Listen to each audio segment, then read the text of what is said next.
Hello everyone. Before we start, hit that like button and subscribe.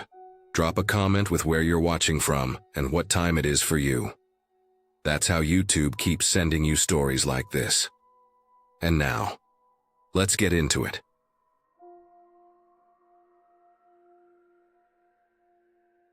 I lived in a small, 3-story apartment building on the east side of town. The kind of place built in the 50s that still had metal mailboxes by the front door and thin walls you could hear neighbors cough through. The basement laundry room was shared by everyone in the building. One washing machine, one dryer, concrete floor, and old copper pipes that clanked whenever someone upstairs turned on a faucet. It always smelled faintly of damp cement and detergent. With a bit of mold from the corners, no one ever cleaned properly. I usually did my laundry in the morning or early afternoon, when the light from the small basement window helped brighten the space. But that week had been busy. Work ran late every night, and the pile of clothes in my hamper kept getting higher. By Thursday, I had no clean socks left. I waited until almost midnight to go down, hoping no one else would be there so I could throw everything in at once. The hallway down to the basement was narrow, lined with old beige paint that peeled near the baseboards. The light switch was at the top of the stairs. When I flicked it, the single bulb above the washer hummed and flickered a few times before staying on. It always did that. Took a second to decide whether it wanted to work or not. I carried my laundry basket down and heard the steady dripping of water from somewhere in the dark corner near the utility sink. When I reached the bottom, I froze. Someone was already there. A thin man, maybe in his late 30s, stood by the folding table at the back of the room. He was from 1A, a quiet tenant named Peter or Patrick.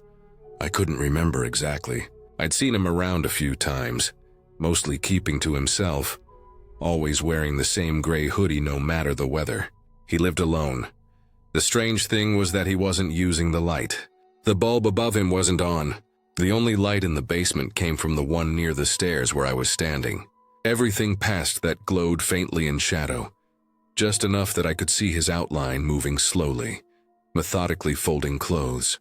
He didn't seem to notice me right away. I said sorry for startling him, just a quick apology out of habit. My voice echoed slightly off the concrete.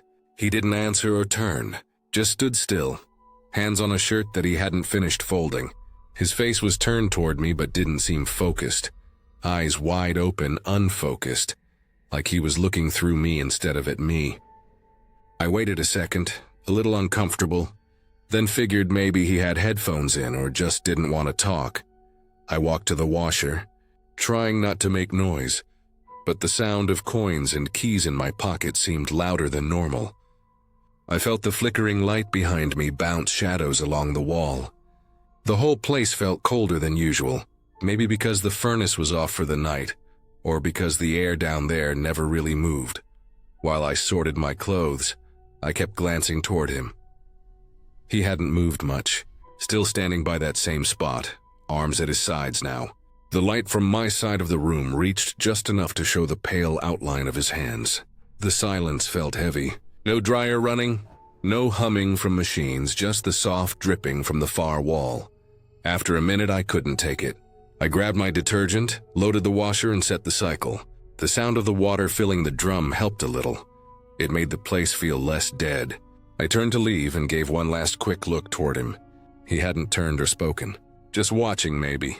I told myself it was weird but not dangerous. Some people were just strange.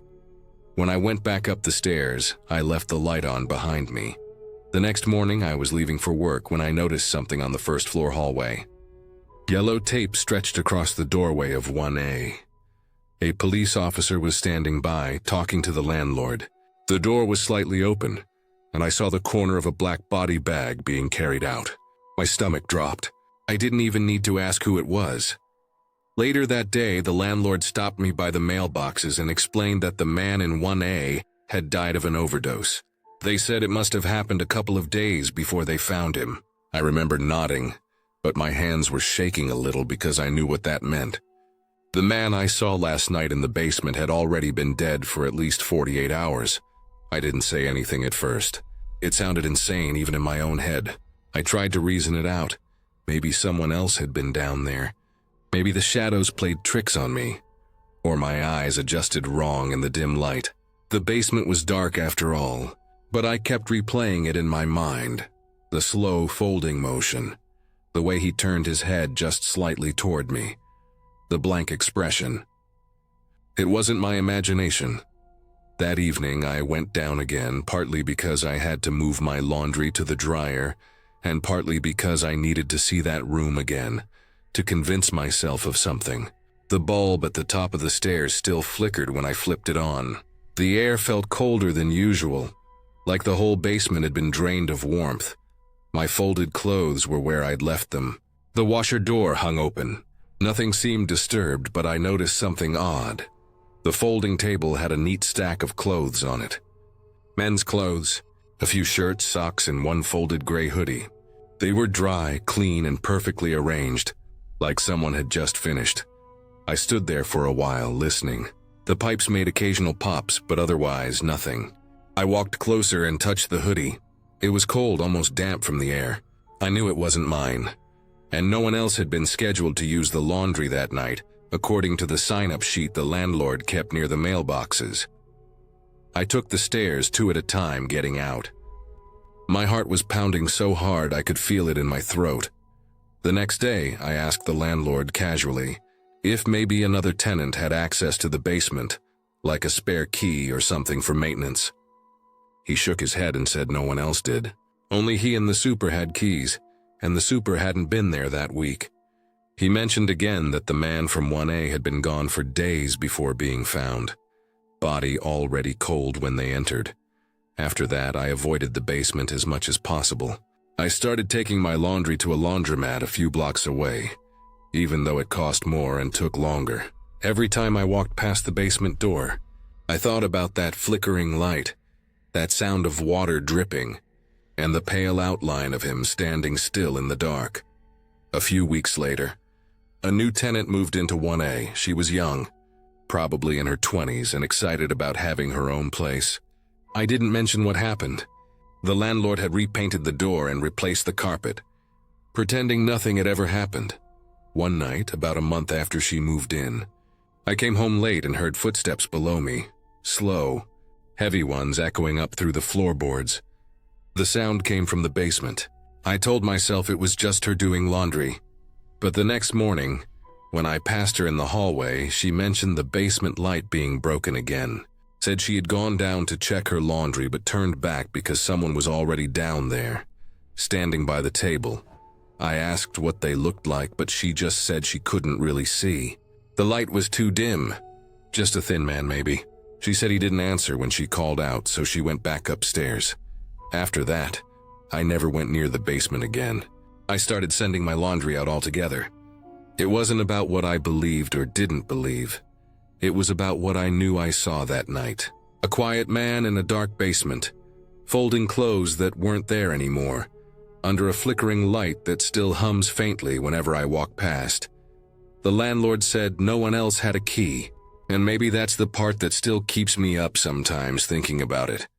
Because if no one else could have been down there, and if he really had been dead for 2 days before they found him, then the night I saw him standing in that dim light, blank-faced and motionless, wasn't just strange. It meant someone, or something entirely real, had been in that basement with me.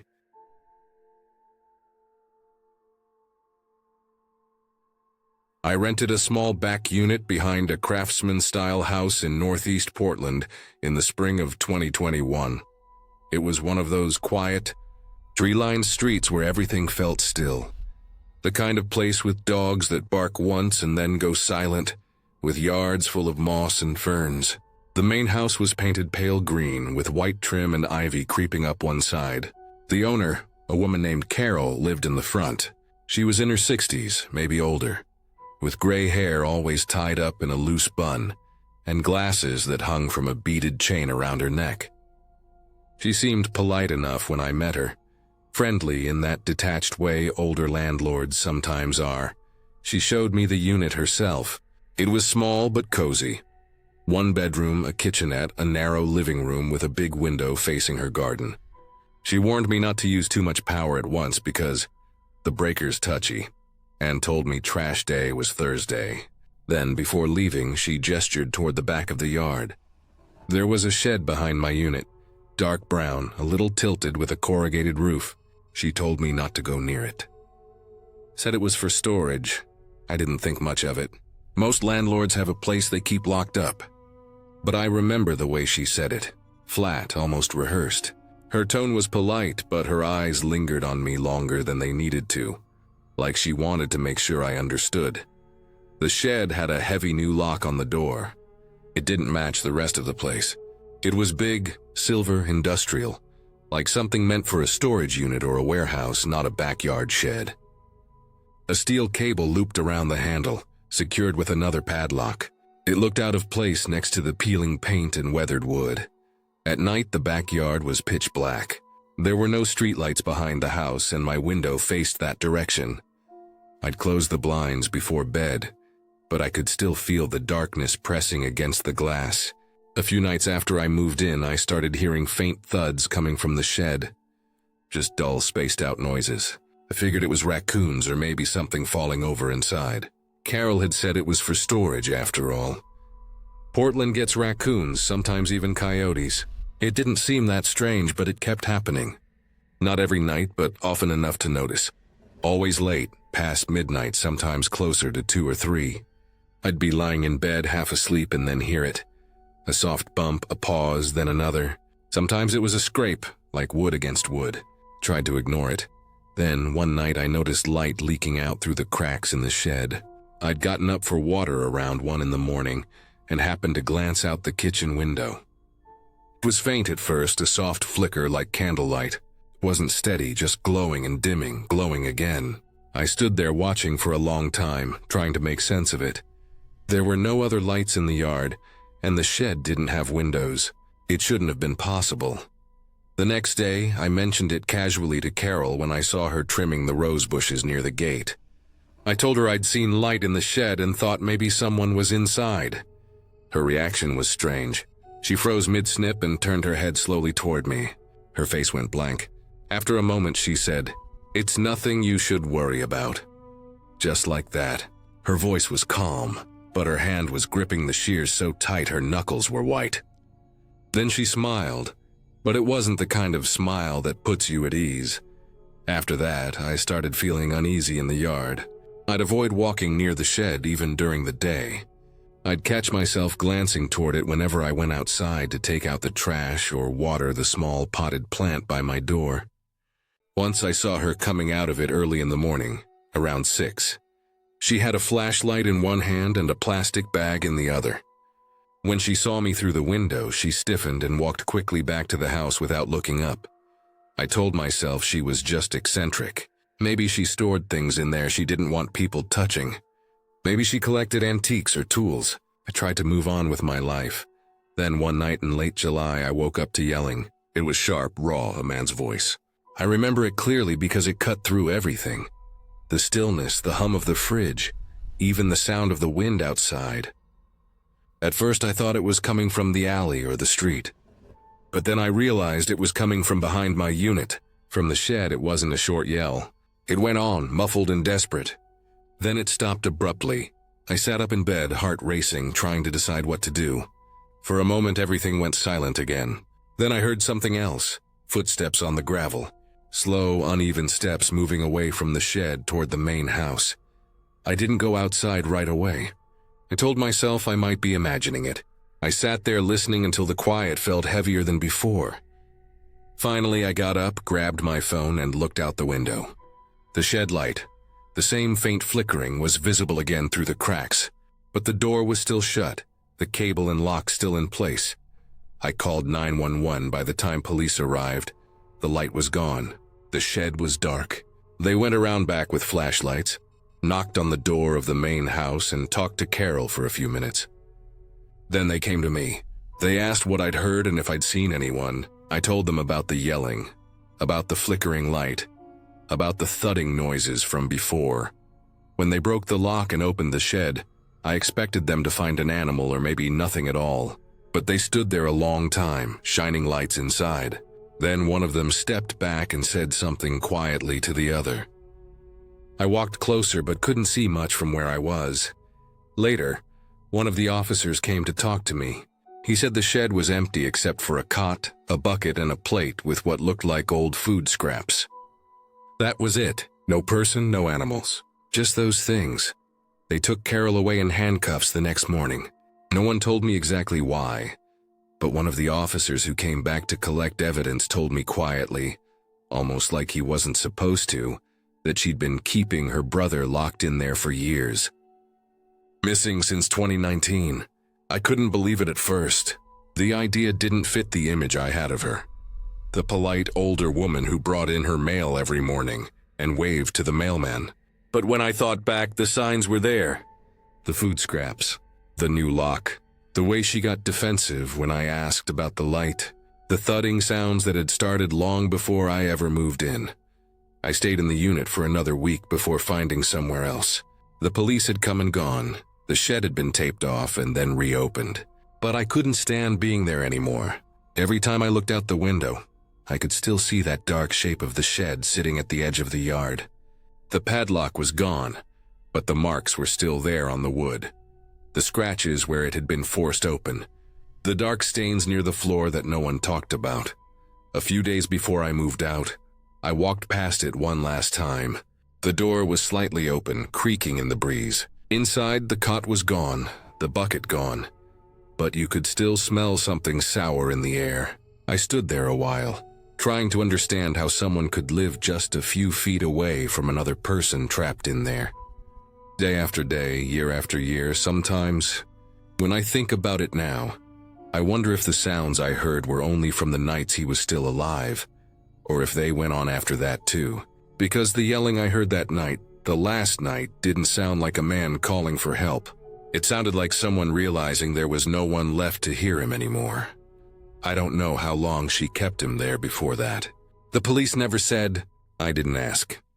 I just packed my things, left the key on the counter, and locked the door behind me. When I drove away, I didn't look back. But even now, when I close my eyes at night, I can still picture that faint light flickering through the cracks of that shed, out there in the dark, behind a quiet little craftsman house in Portland.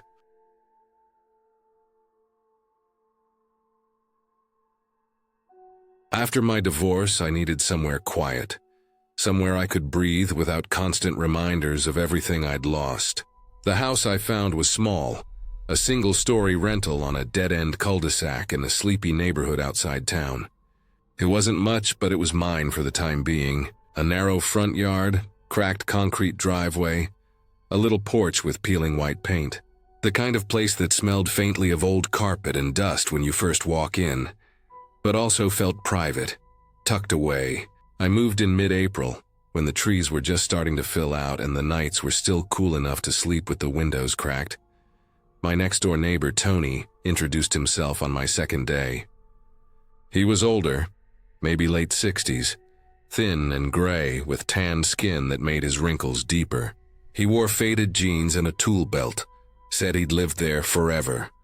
He smiled a lot in that forced way where the mouth moves but the eyes don't. He told me if I ever needed anything, to just knock. The kind of neighbor who seemed harmless, maybe lonely. The first few weeks he really did seem nice. He helped me reattach a loose gutter on the back corner of the roof, even lent me a ladder and a power drill. I thanked him, and he told me not to worry about returning them right away. I remember thinking how lucky I was to end up next to someone friendly, in a place that otherwise felt so empty. It was a quiet street, no kids, no dogs, just a handful of older houses and retirees who spent most of their time indoors. At night it was almost too quiet. You could hear the hum of porch lights, the faint buzz of insects, the occasional car engine somewhere far off. I spent my first couple of weeks unpacking, cleaning, trying to adjust to the silence. Then I noticed Tony putting up a camera. It was on the corner of his garage facing the street. Nothing unusual there. Everyone wanted to feel safe. But then, a week later, another one appeared. This one on the wooden fence that separated our yards. It was small, dark, aimed directly into my backyard.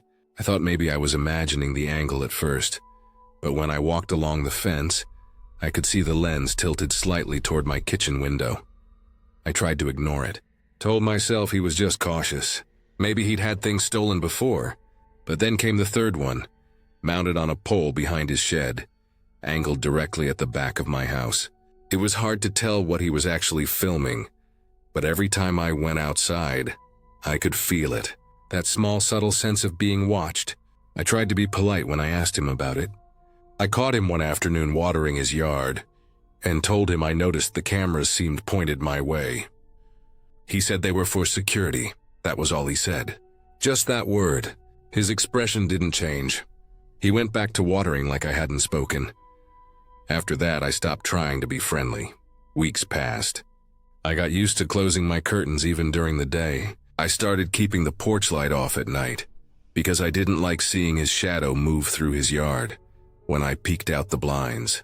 Sometimes late at night, I'd see the faint red dot from one of the cameras blinking through the slats. The house that had felt peaceful started to feel small and suffocating. I'd catch myself listening for noises.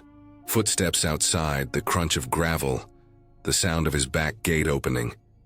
I'd never been paranoid before, but living there changed that fast. Then one night I woke up around 2 in the morning. Couldn't say why at first. Just one of those nights where your body jolts awake. The room was dark except for the faint orange glow of the streetlight through my blinds. I lay there for a few seconds, still half asleep, and then I saw movement outside the window. Slow, steady movement. I lifted the blinds just a little. Tony was standing in his yard, facing my house. He was shirtless, arms folded behind his back, just standing there. Not moving, not pacing, just watching my window. I froze. I didn't know what to do. Calling out didn't feel safe, but ignoring it didn't feel right either. I stood there, staring through that tiny gap in the blinds, trying to convince myself I wasn't seeing what I thought I was, but there was no mistaking it. His pale chest, his gray hair glinting in the street light, his stillness. It went on for what felt like minutes before he finally turned and walked back into the shadows behind his garage. The next day, I called the police. They came, took notes, walked around the property. They said since he hadn't technically trespassed or made a threat, there wasn't much they could do. Keep an eye on things, one of them said. If he steps onto your property or damages anything, give us a call. I remember standing there on my porch after they left, looking at Tony's house, trying to understand how someone could make you feel so unsafe without ever crossing a line. That night, I moved a chair under my doorknob before bed and slept with the light on. A few days later, I noticed something strange in my backyard. It was early morning, just after sunrise. I walked out to water the small patch of grass I'd been trying to keep alive, and there it was, a dead rabbit nailed to my wooden fence. It was positioned low, near the ground, like someone had crouched to place it there.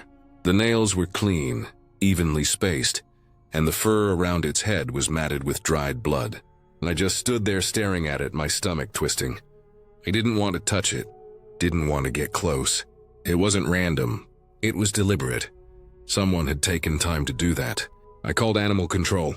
They showed up, took one look, and told me it wasn't an animal attack. Said coyotes couldn't have done something so precise. They bagged it up and told me to contact the police again, which I did. The officer came by, looked around, took a few pictures, but it was the same answer. No proof, no trespassing, no case. Just be careful. After that, I started sleeping poorly. Every creak in the house made me flinch.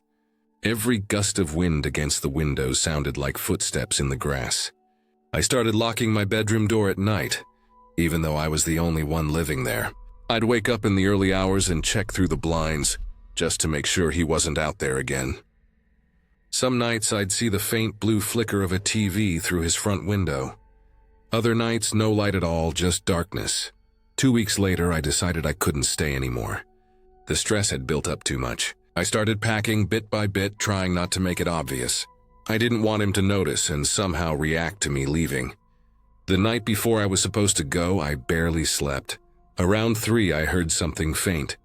The sound of a door creaking, then soft footsteps outside. I didn't move. I just listened. After a while, the sound faded. When I finally looked out the window, his yard was empty. But my side gate, was half open. I was sure I'd closed it earlier that evening. That's when I decided not to wait. I grabbed my essentials, threw them in my car, and drove off before the sun came up. A week later, I got a call from the rental agency. They wanted to know why I'd left so suddenly. I told them everything. The cameras, the rabbit, the police reports. There was a pause on the other end of the line, and then the agent said something that didn't make sense at first. She told me Tony's house had been foreclosed for over 2 years.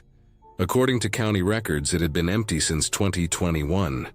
No utilities were even registered under that address.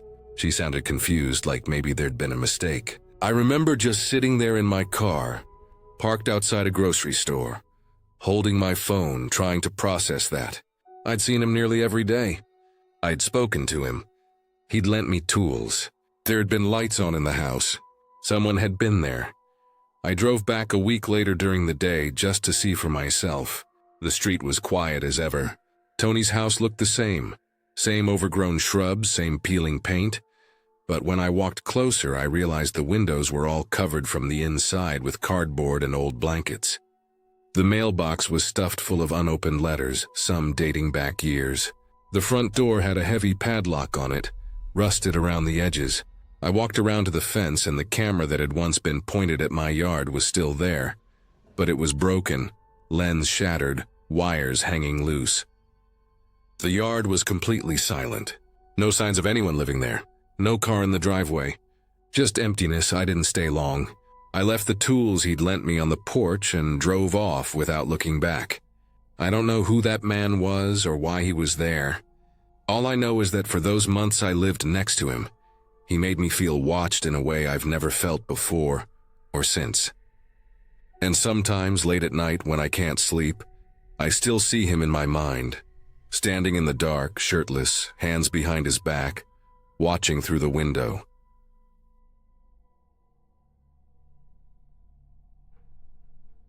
I was subletting a small studio in Little Havana for the summer, just a few blocks from Calle Ocho. The building was old, the kind that must have looked charming decades ago but now just felt tired. It was U-shaped, 3 floors tall, all the units facing a tiny courtyard with a cracked tile path and a drained fountain in the center.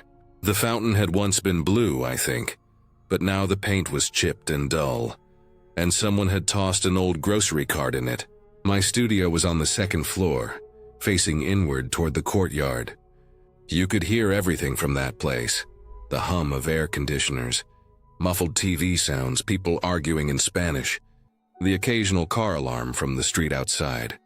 I moved in at the start of June. The first few nights were uneventful. I'd sit by the window at night because the room got stuffy, and the only breeze came through that side. Around 2 a.m., I'd usually still be awake, scrolling my phone or just sitting there thinking. That's when I started noticing her. She lived, or I thought she lived, in the corner unit on the ground floor, the far right side. Every single night around the same time, she'd come out of her apartment barefoot. She wore a light dress, something plain and loose. Her hair was long and dark, and she always stood facing the fountain. Never moved, never said a word. The first time I saw her, I assumed she couldn't sleep. Maybe she liked the quiet. The air was cooler at night, so I didn't think much of it. But it kept happening, every night. Around 2 in the morning, I'd glance down, and there she was. Same spot, same stance.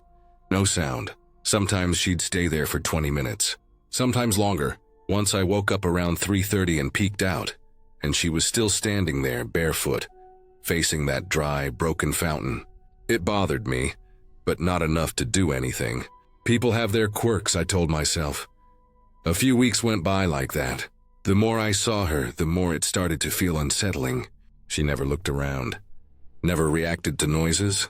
One night, a couple from the 1st floor came home drunk and were laughing loudly as they crossed the courtyard. She didn't move at all, just stood there like she couldn't even hear them. The lights from her unit were always off too.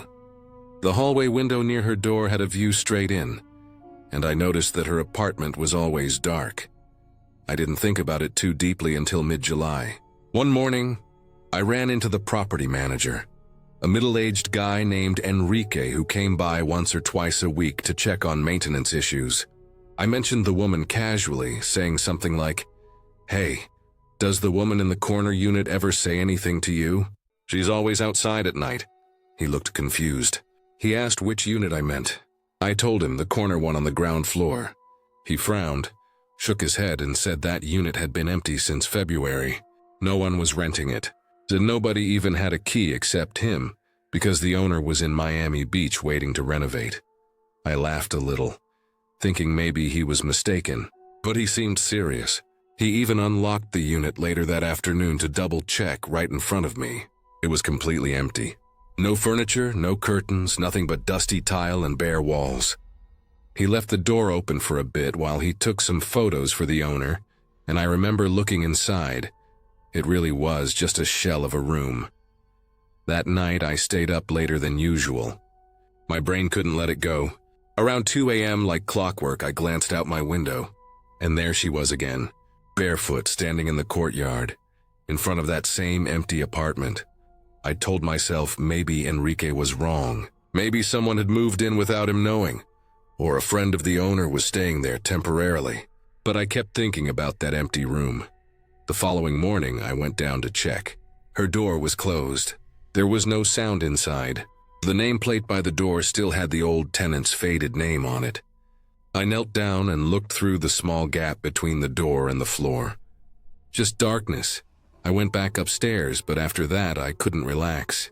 Every sound in the courtyard felt amplified. I started noticing things I hadn't before. The way the drain by the fountain smelled faintly of mildew.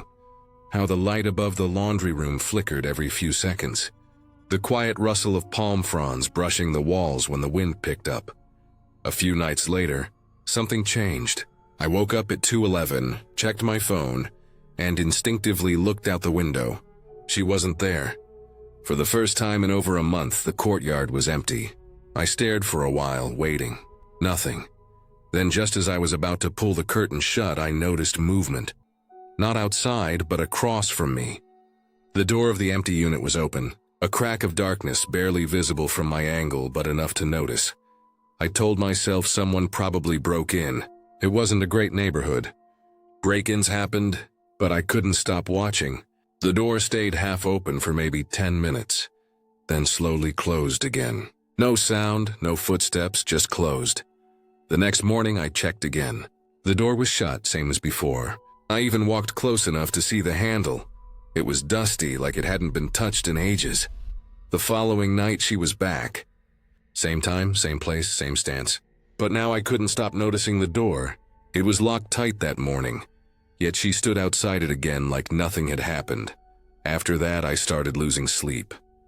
Every noise woke me up. Every flicker of movement in the courtyard made me tense. I even considered breaking my lease early, but I only had 2 weeks left, and money was tight. 2 days before I was supposed to move out, I came home late from work, around 11:30. The building was quiet. I walked past the courtyard and something caught my eye. Her door was wide open again. This time I could see inside from the ground floor. There was nothing in the room. Not even dust this time. Just one wooden chair placed in the center of the space facing the courtyard window. The same spot where she always stood. I didn't go inside.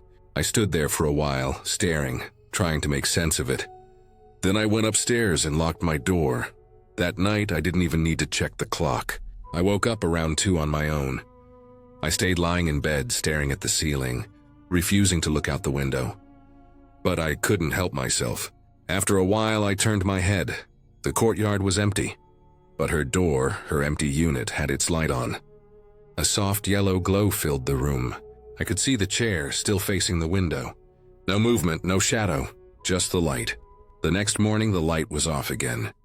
I went down before work to see if the chair was still there. It wasn't. The room was empty again. When I moved out 2 days later, I saw Enrique one last time. He was locking up that same corner unit. He mentioned the owner finally wanted to start renovations. I didn't say anything. I just nodded and left. A few weeks later, I got a text from the person who took over my sublet. She asked if I'd ever had any problems sleeping there.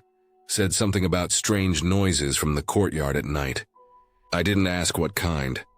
I just told her to keep the curtains closed after dark.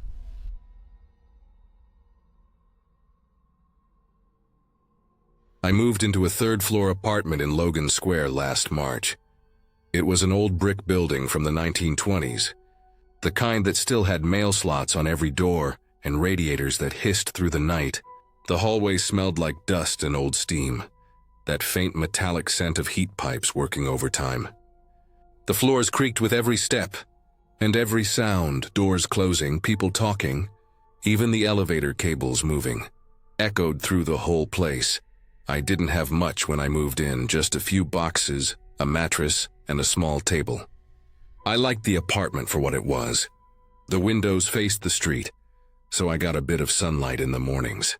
The rent was cheap, which in Logan Square was rare, and it was quiet most of the time, or at least that's what I thought at first. The guy across the hall was the first person I noticed. His door was right across from mine, apartment 3B. Mine was 3A, I never got his name. He looked to be in his 40s, short hair, balding at the top, always wearing the same gray sweater and black sweatpants. He wasn't unfriendly, but he didn't say much. Actually, he didn't say anything at all. His door was always cracked open an inch, the chain still on, like he was either expecting someone or keeping watch.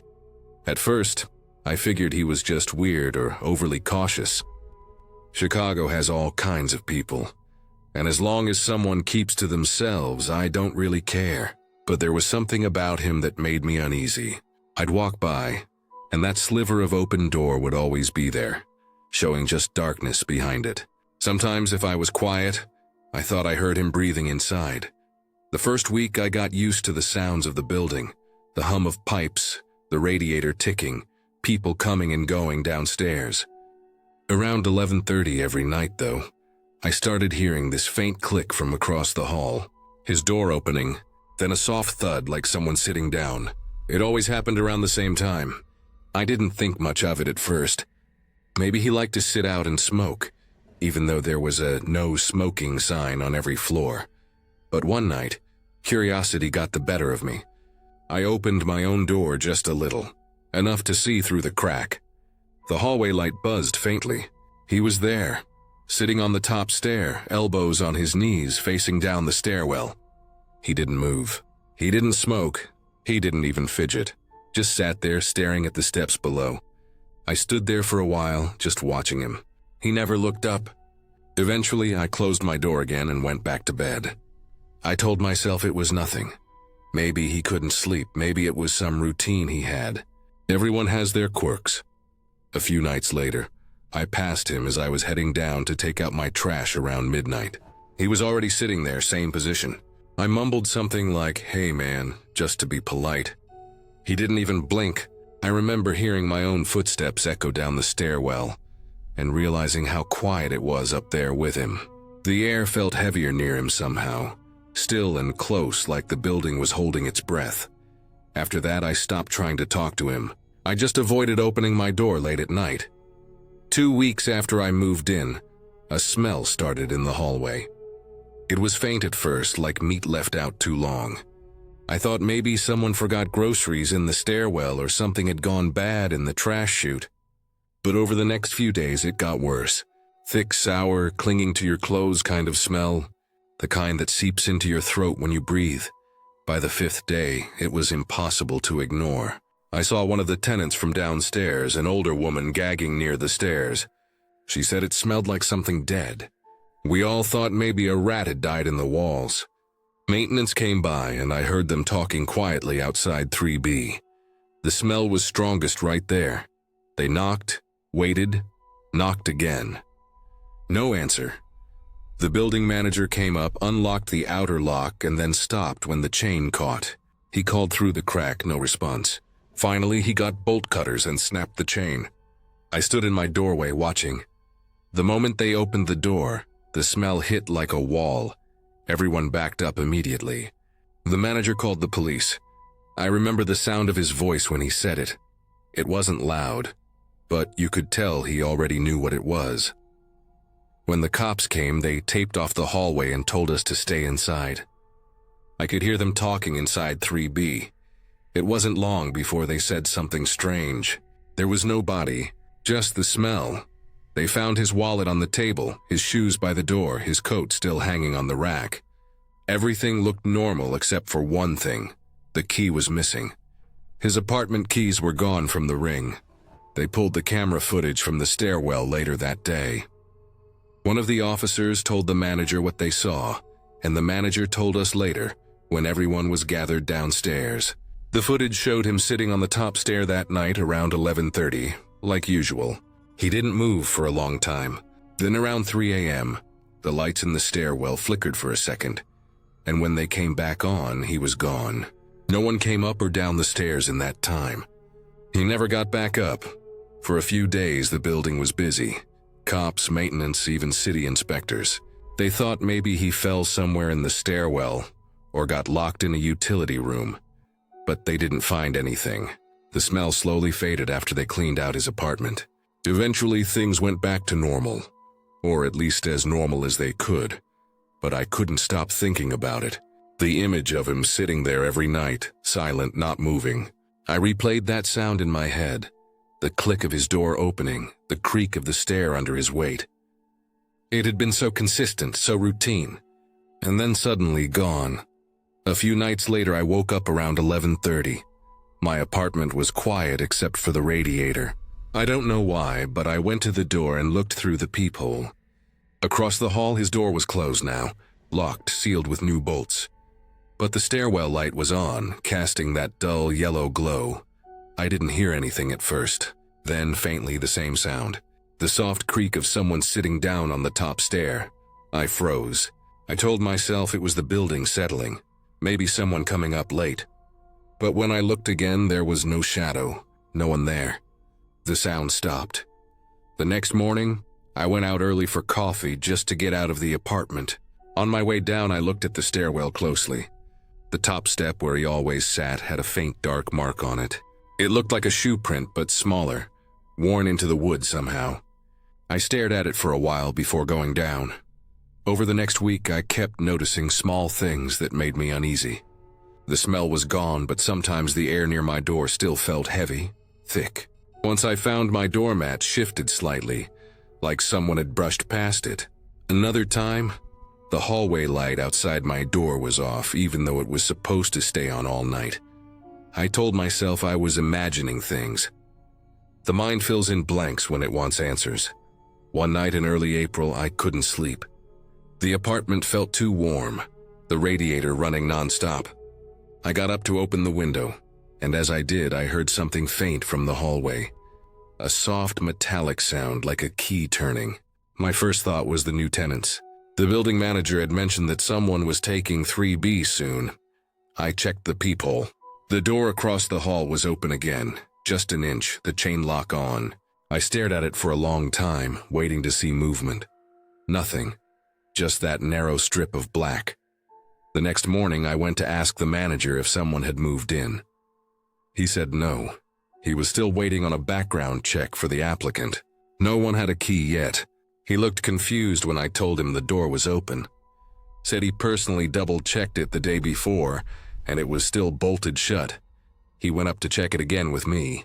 When we got there, it was closed tight, locked, chain across. He gave me a nervous smile and said old locks sometimes slip. After that, I tried to ignore it. I stopped checking the peephole.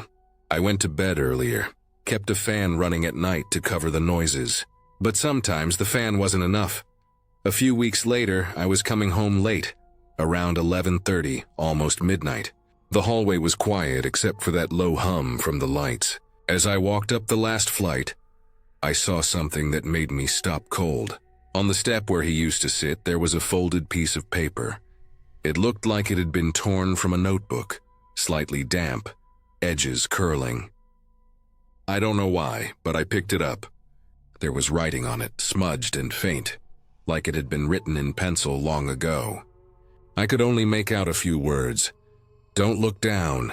I felt something shift inside me then, something deep, like the kind of fear that doesn't come from what's in front of you, but from what might be behind you. I dropped the paper and went inside without looking back. That night, I barely slept.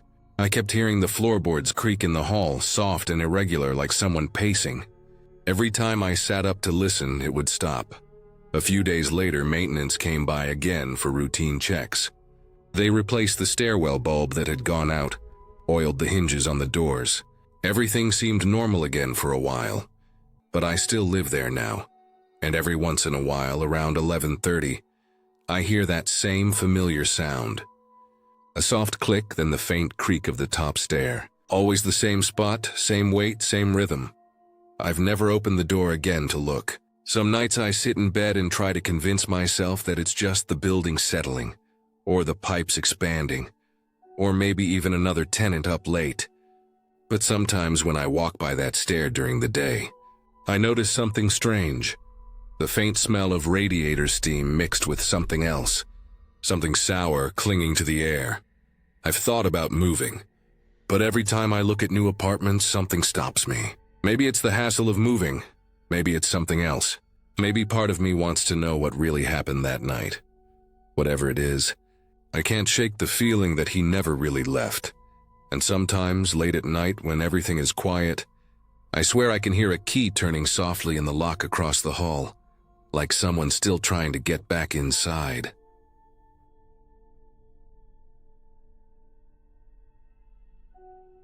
When I moved into the duplex, I thought I'd lucked out. It was small, but clean, and in a quiet enough neighborhood where I could finally focus on work without the constant noise of the city. The building sat at the end of a dead-end street, a single driveway splitting the two units. My place was on the left, Unit A. Ray lived on the right, Unit B. He introduced himself the first day I moved in. Early 40s, maybe? Shaved head, thin, wiry arms, a big smile that seemed genuine enough.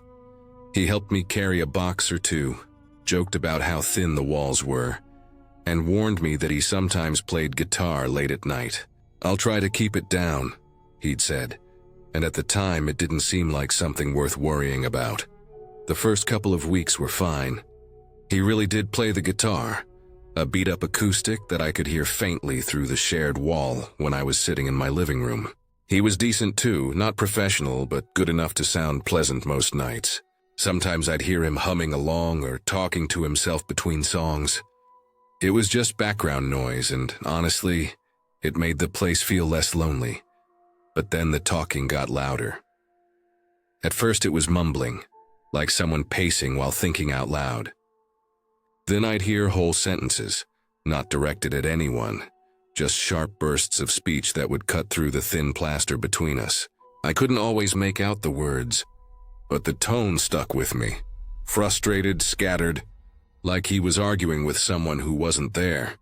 I didn't say anything for a while, but after a few nights of that, I started knocking on the wall when it got late. Just short knocks, polite reminders that it was after midnight. Usually he'd quiet down for a bit, but it never lasted.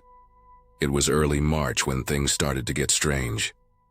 One Thursday night, around 2 in the morning, I woke up to a soft sound from that wall. I lay still for a second, trying to tell if I was dreaming. Then it came again, tap, tap, tap. Slow, spaced out. Too deliberate to be pipes or settling wood. I stared at the wall in the dark, my brain still foggy from sleep. The tapping kept going. Not random, 3 taps, pause, 3 more, pause. Like someone thinking between each set. I rolled over, grabbed my phone, and texted Ray. "Hey man, you okay?" "You're knocking on the wall." No reply. I waited a few minutes, then sent another. Nothing. The tapping didn't stop, it went on for hours. Sometimes slow, sometimes a bit faster. Always with that same deliberate rhythm. I kept trying to convince myself it was something else. Pipes, maybe an animal trapped in the wall. But I couldn't make that line up. Sounded like fingers. Fingernails even, light and crisp against the drywall. By sunrise, I was exhausted. I had work early, so I dragged myself up and went through the motions. When I left, I noticed Ray's car, a gray Honda Civic, wasn't in the driveway. I figured he must have left early too, maybe gone for the weekend. I almost laughed at myself for losing sleep over something so dumb. That night, though, the tapping came back, right around 2 a.m., just like before. I was already awake, scrolling through my phone in bed when it started. Same spot on the wall, same pattern, 3 taps. Pause. 3 more. I texted him again. You're doing it again. Nothing. I walked to the wall and pressed my ear against it. Silence for a few seconds. Then the faint scrape of something dragging across the other side, like fingertips trailing slowly along. I went outside to the driveway, thinking maybe he was just working late or moving something around. His car still wasn't there. No lights inside his unit either. I stood there for a minute staring at the dark windows before deciding I was just overreacting. The next morning I could smell something faint when I stepped outside. It wasn't strong yet, just a sour, faintly sweet smell that hit me in short bursts when the wind shifted. I thought maybe a trash bin had spilled somewhere nearby. I didn't connect it to Ray, not yet. On the 3rd night, the smell was stronger. I was sitting at my desk trying to work when it hit me, sharp and rotten, like meat left out too long. I went outside and checked my garbage bins, but they were empty. Then I noticed a few flies hovering near the seam of Ray's door. His car still wasn't back. I called the landlord the next morning, just to mention the smell and that I hadn't seen Ray in a few days. The guy lived about an hour away. Said he'd come by that afternoon to check things out. I stayed home, partly because I was curious, and partly because I couldn't focus anyway. Around 2 in the afternoon, I heard a car pull up. The landlord, heavy-set guy, mid-50s, always sweating, got out and walked up to Ray's door. I watched from my window as he knocked a few times, waited, then used his spare key. The door opened and almost immediately he stepped back. He shouted something I couldn't make out, then pulled his shirt over his nose. I ran out instinctively, though the smell hit me hard halfway across the driveway. It was a thick, sickening stench, the kind that makes your throat tighten and your stomach flip. The air coming from his unit was warm, heavy, wet almost. I didn't go inside. I didn't need to. The landlord went pale and told me to stay back. Then he went to his car to call the police.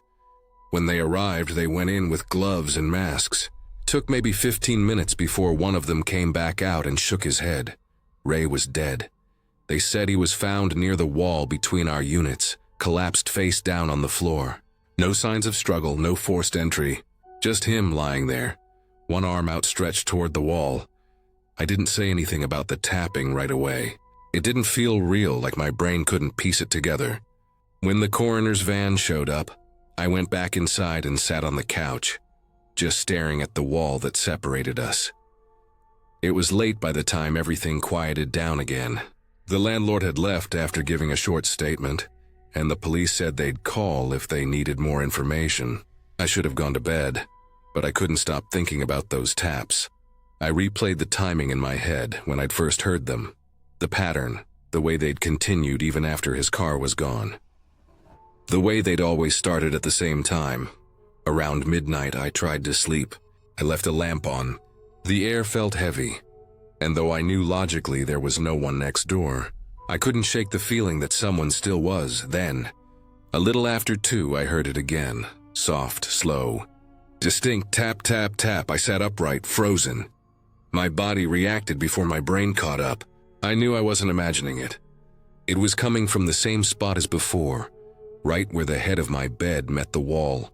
I turned on every light, grabbed my phone, and started recording.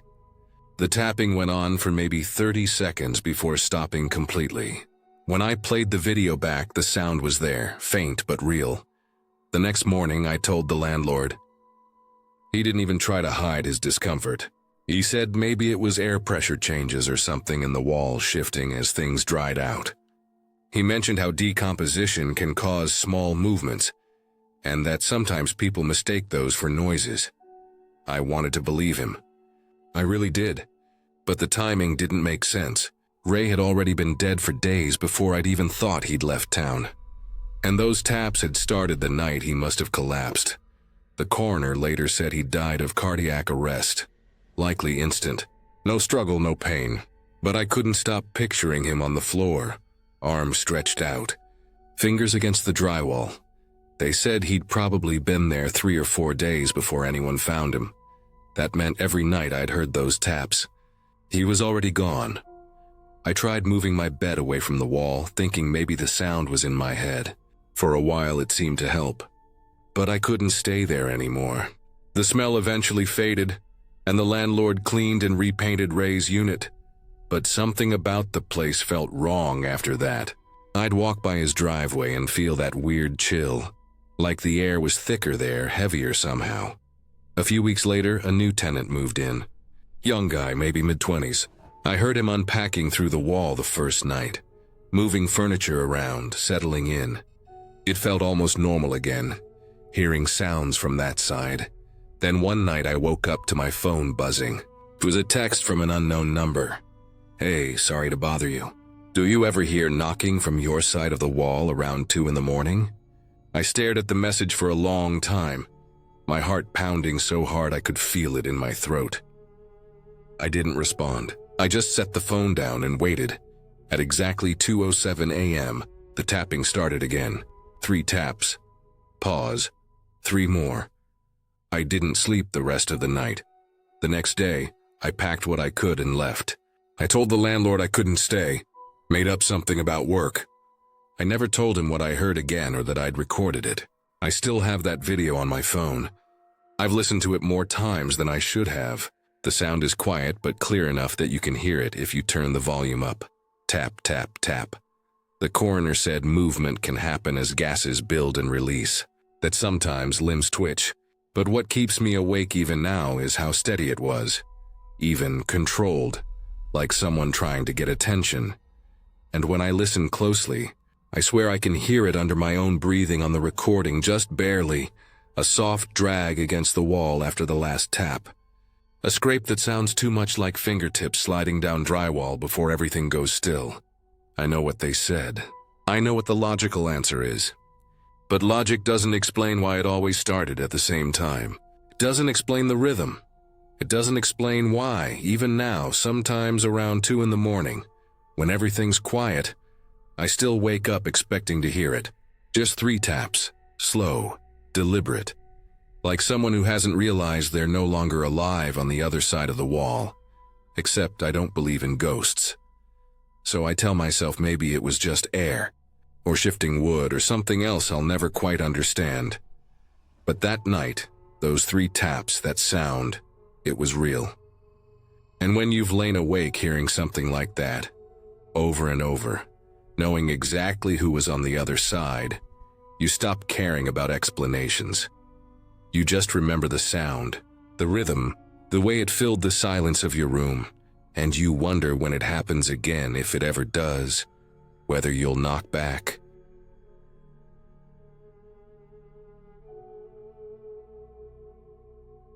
During lockdown, I spent a lot of time by my front window. It wasn't because I had anything particularly interesting to look at. I just didn't have much else to do. The world had gone still. The streets were quiet. The air carried a strange heaviness, and I found comfort in just sitting there looking out. It became a routine. I'd make tea, sit in the chair by the window, and just watch the houses across the street, the same way other people watch TV. That's how I started noticing the old man. He lived directly across from me, in a small brick house with white trim and a drooping porch roof. His name, I later learned, was Mr. Larkin. I'd never spoken to him before, not even once. But every night, without fail, his living room light stayed on. A dull yellow glow filled the front window, and through it I could see him, standing there almost motionless, just facing out toward the street. At first, I didn't think much of it. People have their routines, and maybe that was his. Maybe he liked looking out at the quiet road the way I did. But as the days blurred together, the sight of him became something I couldn't ignore. I'd glance out every night, and he was always there in the same spot, lit by that single yellow light. He never moved much, just stood near the curtains, hands at his sides, staring out. Sometimes I'd think maybe he was watching me too, but it was hard to tell from across the street. The glass reflected a lot of the room's light, and I could only make out his outline, the hunched shoulders, the curve of his neck, the faint shimmer of his glasses.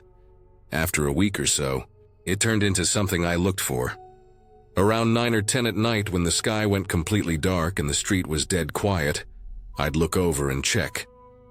And there he'd be, always standing there, One night I thought I saw him lift his hand slightly. Not a full wave, just a small movement like he was adjusting something, or maybe acknowledging me. I froze, not sure if I should wave back. I didn't. But after that, I started feeling strange about it. It wasn't just curiosity anymore, it was this uneasy awareness. The kind you feel when you realize something that once seemed ordinary might not be. Weeks went by. The world outside didn't change much. Empty streets, closed stores, the same routine. But I couldn't stop checking for that yellow light. It became like a marker of time. 9 p.m., lights on. 10 p.m., still there. Midnight. Sometimes I'd wake up and glance out, and it would still be glowing faintly across the street. I began wondering if he ever slept. Did he just stand there all night? Or did he leave the light on and sit somewhere deeper inside the house? Then one night near the end of May, I noticed something different.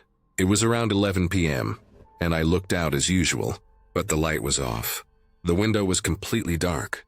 The street looked emptier than usual without that faint yellow square across from me. I waited, staring at the dark window longer than I should have. Nothing. No flicker. No shadow, no movement. The next night, the light was back on, and so was he. Standing there, same place, same posture. It made me feel oddly relieved at first. But then I started thinking, why had it gone out? Maybe a power cut? Maybe he had just gone to bed early. I told myself not to overthink it, but my mind kept turning over the same questions. I was home alone most of the time, and those small inconsistencies started to matter more than they should have. A few weeks later, in mid-June, something shifted again. I was at the window around dusk, maybe 8:30 or so, and I noticed something about the light. It wasn't as bright as usual. It flickered slightly, like an old bulb about to burn out. And that night, the old man wasn't standing by the window. I stared for a long time, waiting for him to appear, but the room stayed empty. For the next several nights, the pattern kept breaking. Sometimes the light was off, sometimes on, but he wasn't there anymore. Then after maybe a week, the light was gone completely. The house stayed dark every night after that. I didn't see him again. At first, I assumed he'd left to stay with family, maybe to get away from the isolation. Or maybe he'd gotten sick. It wasn't unusual during that time. People just disappeared from their routines. But I still caught myself glancing at that house every evening, expecting that faint yellow glow to appear again. It never did. Then came the morning with the police cars. I woke up to flashing lights outside, 2 patrol cars parked at the curb in front of Mr. Larkin's house. I stood by my window, trying not to look like I was watching. But everyone on the street was doing the same thing. 2 officers went up to the door, which was already open. Another car pulled up later. Unmarked, plain clothes. After a while, one of the officers came out talking to a woman in a long coat. She looked like a realtor or someone from the city. They went around the back of the house, then came out again. The whole thing took maybe an hour.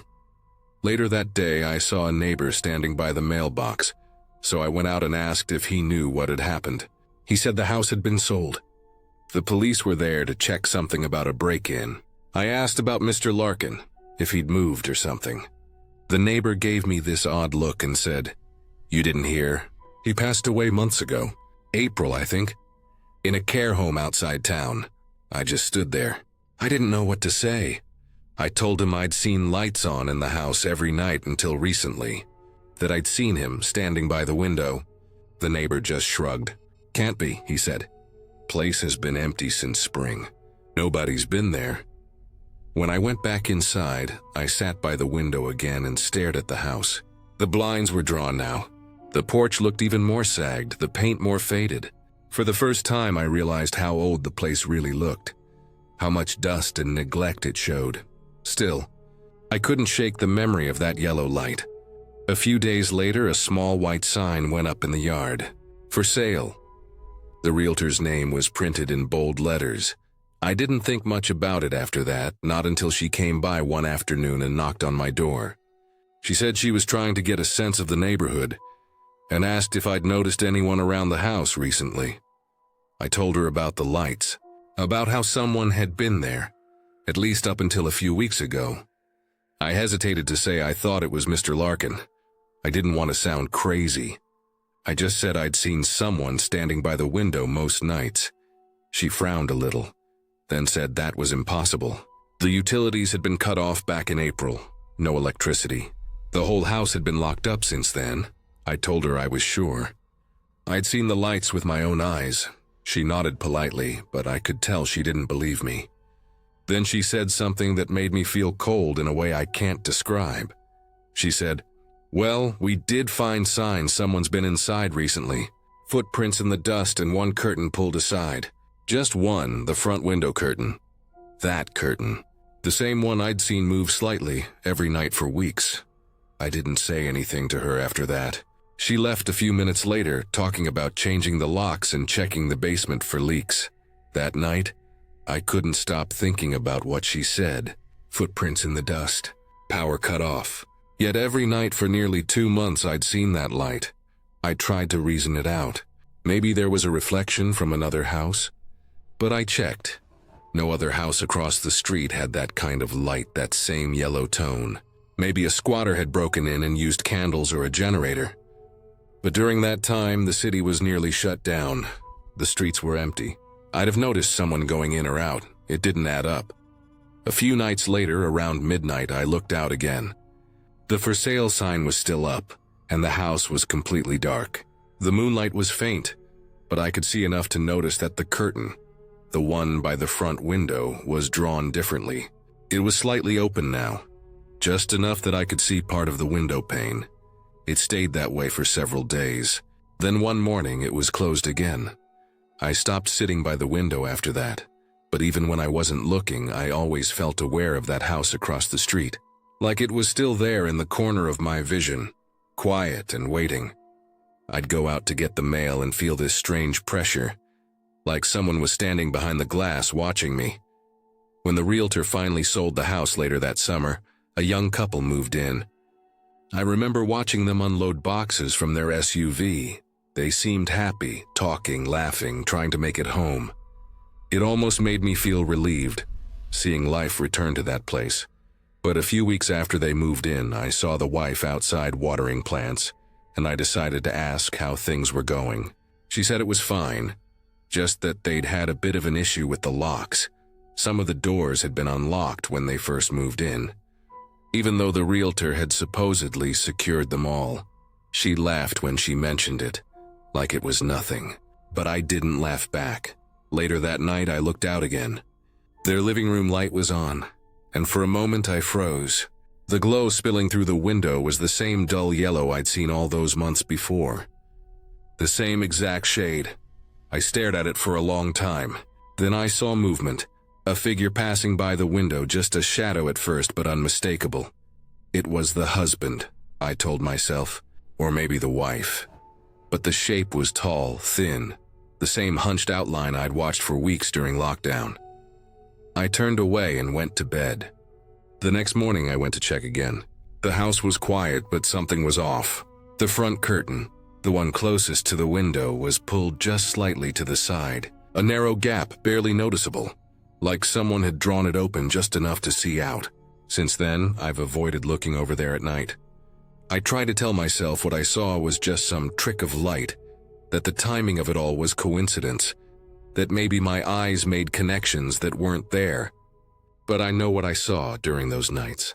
The yellow glow, the motionless figure, the faint shift of the curtain when no one was supposed to be inside. I haven't seen the couple much lately. Their car's still there, but the lights don't come on as often. And sometimes late at night when I'm walking to the kitchen for a glass of water, I catch myself glancing out the window, just out of habit. And more often than not, I see it again, that same yellow light glowing faintly through the front window, just like before. Only now I don't look long enough to see who's standing there.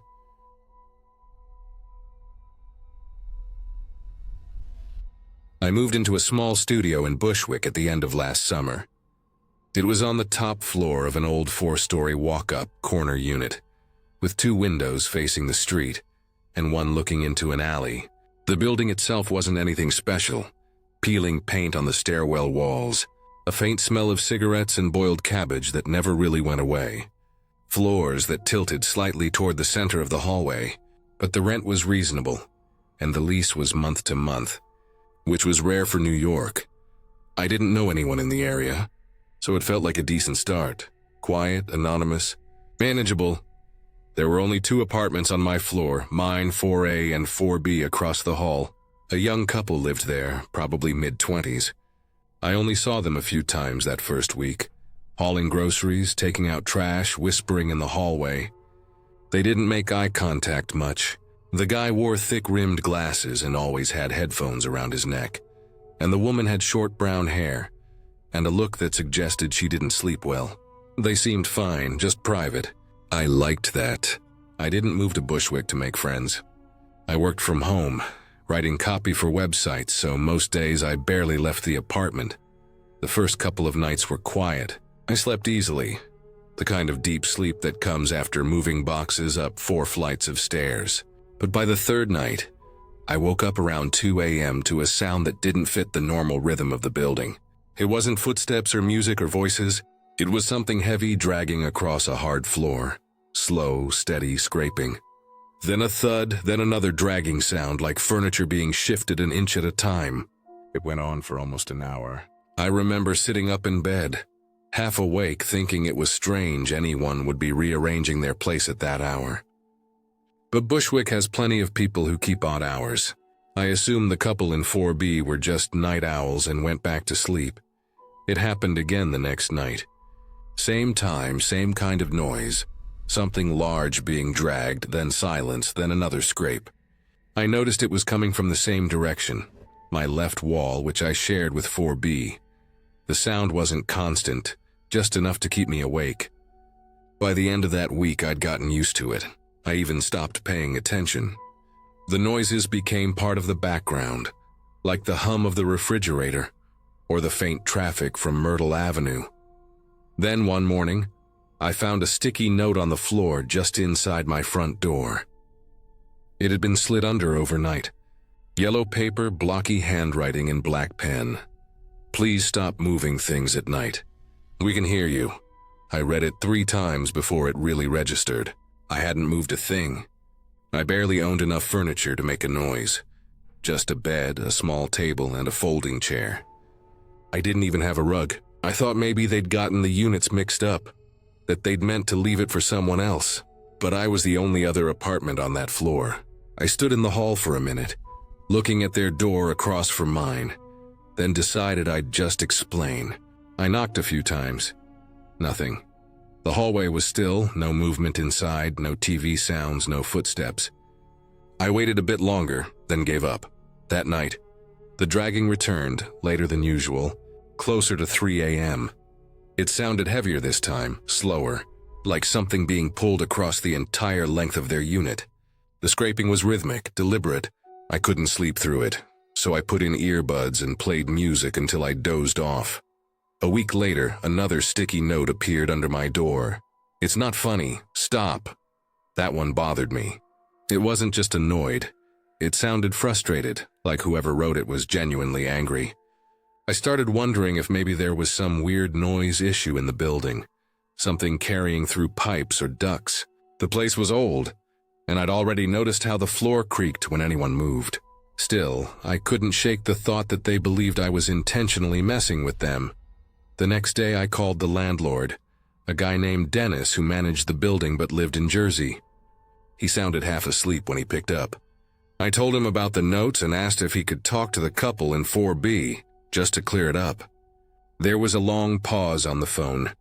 Then he said, 4B, that unit's empty. I thought I'd misheard him.